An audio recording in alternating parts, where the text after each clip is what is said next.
warahmatullahi wabarakatuh. Perkenalkan, saya Tiara dari perwakilan Kakangayu Kabupaten Probolinggo.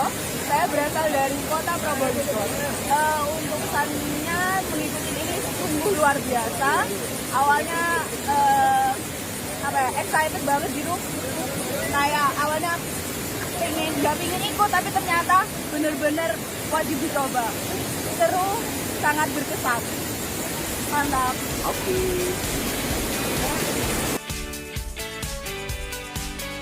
Persiapan rafting di Sungai Pekaleng. Yang harus kalian siapkan adalah: gunakanlah pakaian yang nyaman,